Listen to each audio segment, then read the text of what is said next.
Like many keen amateur cyclists, I will never ride the Tour de France. However, what is the nearest thing that you can do as an amateur cyclist to the Tour de France? Well, the answer is probably the Haute Alps, which is a week-long stage race that's timed. Every stage is timed, and you also get mechanical assistance, post-race massages, all the sort of pro treatment that they would get in a stage race, and anyone can do it if you pay the entry. So I decided to have a go at it and see what it's like, and how hard it is to do a stage race in the mountains day after day after day. It's certainly going to be a tough challenge, because each day is essentially the equivalent of sort of a queen stage of the Tour. Maybe it's harder than the Tour if you're really going for it. I guess we'll see.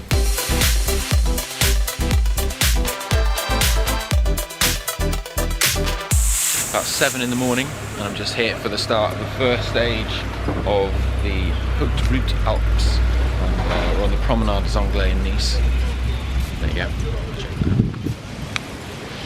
Nice, and I've just had the assistance of the Mavic neutral service, which has been amazing, because they've just helped me sort out a little niggle that I had with the front rotor that was a bit misaligned on my front, on my bike. I think the caliper got knocked in transit, so Mavic neutral service, thanks. And yeah, we're about to start the first day, so wish me luck.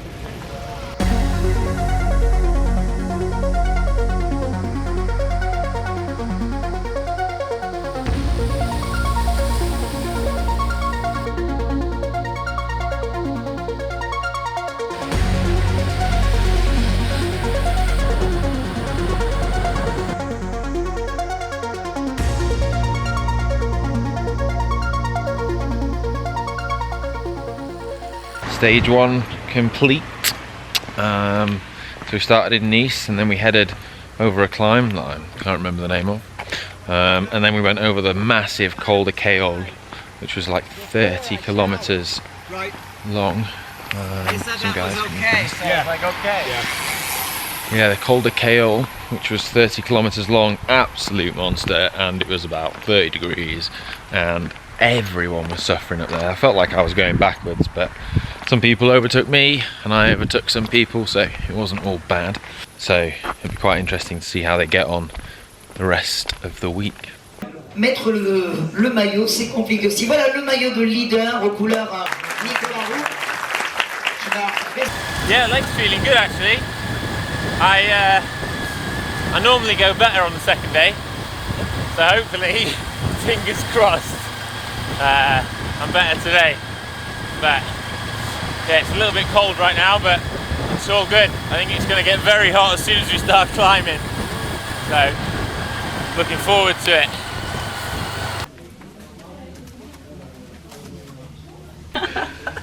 I'm just having my post-stage massage with Selena here. What's post? Yeah, and it's it's the greatest thing in the universe. So this is part of the Haute Route. If you come do it, there's massages at the end of every stage, and they make your legs feel much better. Okay, she won't hurt you.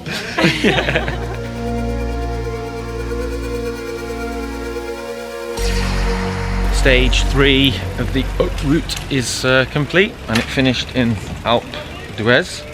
It was 110 kilometers long. I didn't find it too hard today.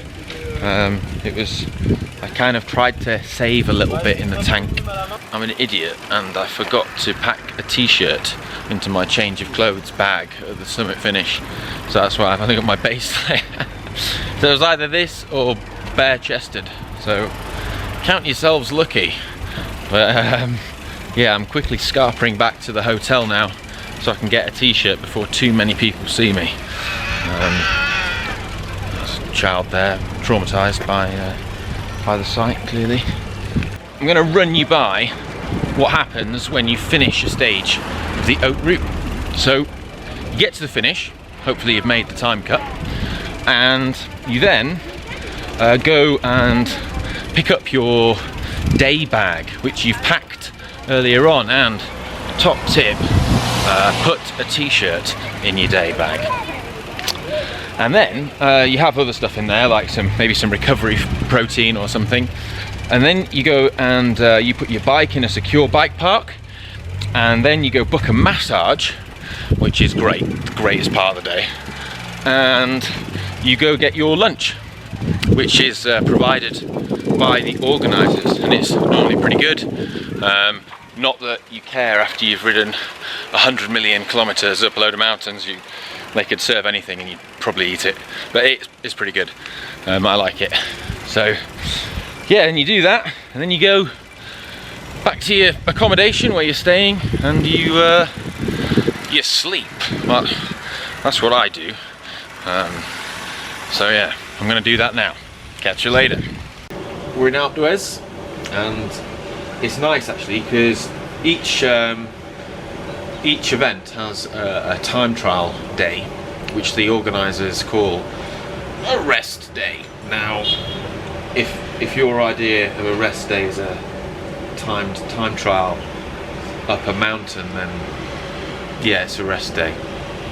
This is Sergio. He's my roommate for the whole route, and we're just looking at the time trial start sheet for tomorrow. We've worked out that if I want to take the race lead tomorrow, I have to put an hour into the lead. An hour and 20 minutes. How about, what do you have to do? For me, let's take it. Well, just 4 hours and 53 minutes. Just 4 hours. Quite easy. I mean, that's doable, isn't it? I mean, the KOM is what, 40 minutes on Alpe d'Huez? 40 minutes? Yeah, I think more Thibaut Pinot has it, I think. More or less, this is my first time here. Yeah, I mean, we're probably going to both get the KOM tomorrow. I mean, let's see. So Sergio, you got the results up. This is the thing here. We have the results here, and you are in the 31 position. Yeah. Just behind the 30 position. So there's a Russian guy called Anton. Guy, only 4 seconds of difference. 4 seconds to get inside the top 30. Right. Nice. So if I can take 4 seconds off Anton the Russian, yeah, sure. We're in the top 30. You are strong. You're a strong rider. Right, Anton's going down. Well, it's 6:30 in the morning. I mean, getting up is probably harder than the actual event for me. But yeah, this is the biggest day. This comes after the rest day, and it's going to be a tough one. 7 minutes from the start. Starting pen over there.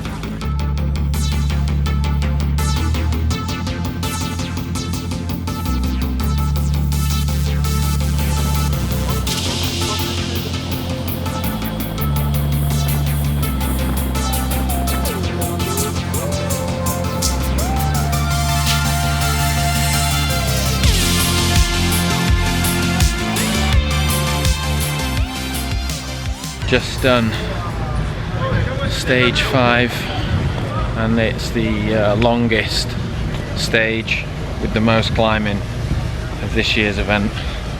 And oh man, that was something else. That was seriously hard.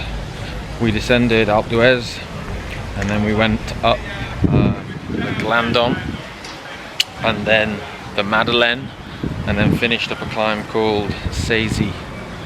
And all 3 of them were monsters, the stuff of nightmares. And yeah, oh god, I mean, that was seriously hard.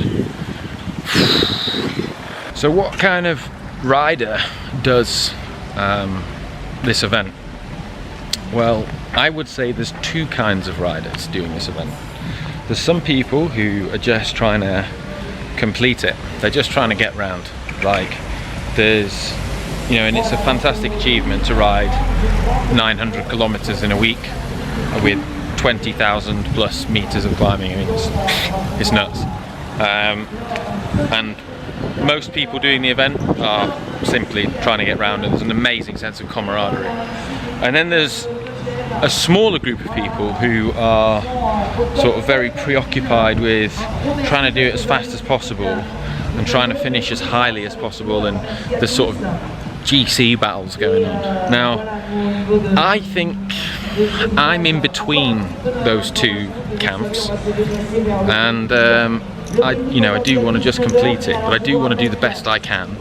You do get, and everyone seems to find this, they get caught up in these little battles with the next nearest person. So even the guy or girl that's at like 200th place, they'll be looking at number 199 and thinking, I'm gonna destroy you.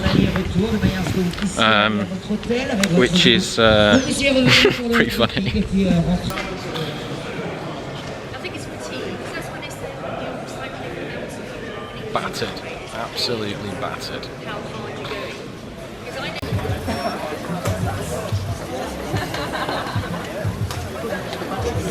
This is the start of stage 6 in Megeve. 2 more stages to go. This one's 140 kilometers. And we finish up the Chevalier. Can't wait to finish. Really can't wait to finish. This is without doubt the hardest week on a bike I've ever had in my life. Really, really hard. If you're looking, I mean, I've not even finished it yet, but if you're looking for the ultimate challenge on a bike,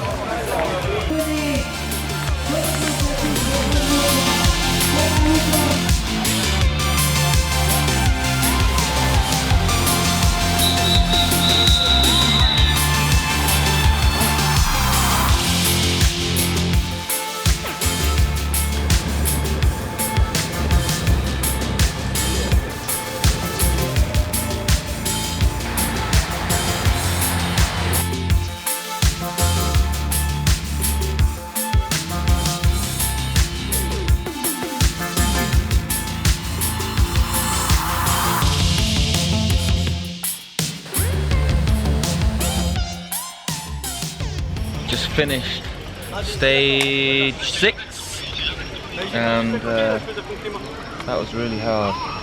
We went up, we descended at the start and that was neutralised, and then we went over a short little 3-kilometre climb, don't know what that was called, but it all kicked off straight away on this little climb, and then onto the Colombière, which was absolutely beautiful, amazing scenery.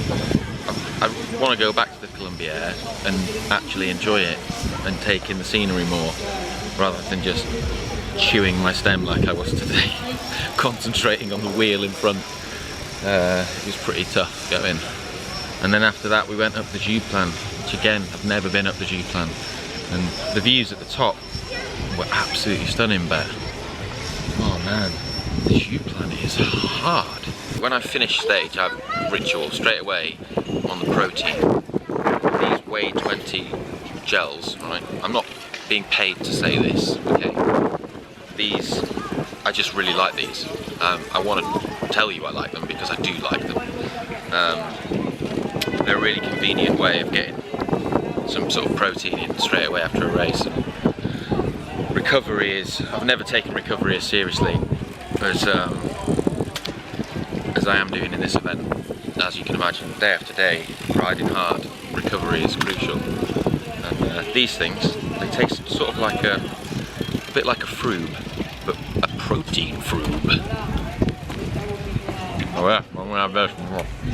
See you later. Alright, so this week has been absolutely savage so far, but I've gone a lot faster thanks to these guys. So the Arc'teryx team, who are currently leading the team classification, and they're all sort of 400 watt FTP monsters, and they've been kind enough to let me sit on their wheel. So you've all like ridden incredibly well this week. So like, what are your tips to someone if they were doing their first Haute route? Well, this man's done 4, so he's probably the best. Right. I'd say like it's the routine of every day, resting, recovering, fueling, getting to bed early, getting everything ready the night before, and doing it the next day. So it's just like getting into that routine, and the consistency of recovery is the key. A common question that I'm sure many people watching this will want to know is, how fit do you have to be to do the Haute route? Now, I have the exact answer because I've spoken to the organisers.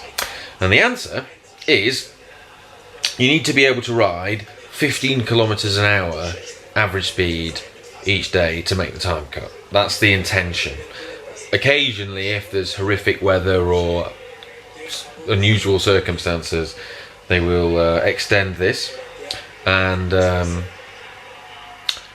they will make a special dispensation. However, to make the time cut, you need to be able to average 15 kilometres an hour. The way to test it is to go do a ride in similar terrain with mountains of a similar duration to a typical stage and see if you can average 15 kilometres an hour. And bear in mind that includes the uphill and the downhill. So you might be a lot slower on the climbs, but you can make that up on the descents. You don't have to go crazy on the descents. Something else, if you don't make the time cut on a particular day, that doesn't mean that you're kicked out the event. They don't kick you out the race and send you on, see you later, jog on. Like, you're no longer welcome here. No, that doesn't happen.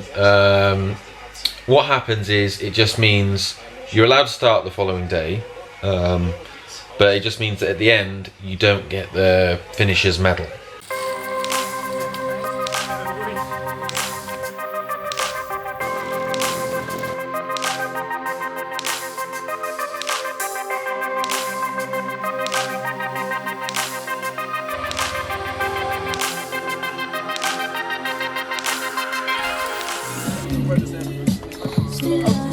Thank you. Coffee pod van has been saving my life all week. It's the last stage of the Haute Alps. It's been really, really, really tough, but an amazing event. And I'm currently going into the last stage. I'm in 29th place, and I want to try and stay in the 20s. Blame my ego for that. There's a few people who are a few minutes behind me and a people who are a few minutes ahead, but that means I'm going to have to ride hard today. There's no taking it easy, unfortunately, and enjoying the last day. What I could do, I'm only putting this pressure on myself. I'm an idiot, but no, I want to do the best I can, so I'm going to try my best. So this is the profile for the final stage, and as you can see, it's 130 kilometers long. There's no massive climbs, there's lots of little ones.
Here's my medal. There you go. See that? You get that finishing. The highest and toughest cyclist sportive in the world. That's what it says. Well, that was absolutely mental. I'm so glad this is over. We're finished. C'est bon. Yeah. So I've just finished the Haute Alps, and Ben is very close to me. I think he might have just beaten me today into 30th or 29th place or something. We'll have to see on the results. But I've just done 1 week. Ben has done the Pyrenees and then this back to back. And you're doing the Dolomites up next. Yep. I have a conference to be in Germany in Cologne, and so I thought I would just ride across France and Italy over to Cologne. So So that when you do all three of the week-long events, that's called the Triple Crown. Triple Crown.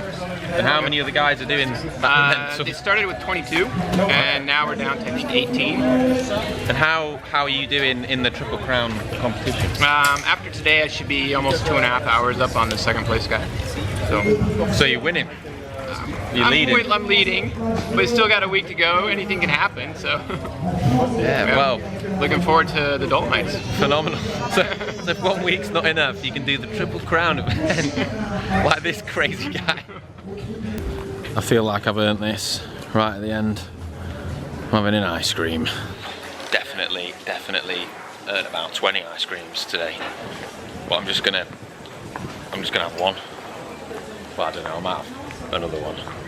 Now I've got home and had a chance to think about the event more and what I've achieved. I just think it's an absolutely amazing event, and it's the kind of event that enables you to push yourself far more than your head thought you could ever go. It's like, you know, it's a bit of a cliche and you hear people say it, but it's true that the head gives up before the body. And there are multiple events you can do, not just cycling events, you know, that are available to people where you can experience that same sensation. But I definitely felt that during the Haute route. All in all, if you're looking for the nearest thing to the Tour de France that you can do as an amateur, then the Haute route, Alps, has got to be it. And it is an amazing event, and I feel very lucky and privileged to have gone and done it, so that I can sort of tell you guys about it, because yeah, it's a great experience and something that I highly recommend.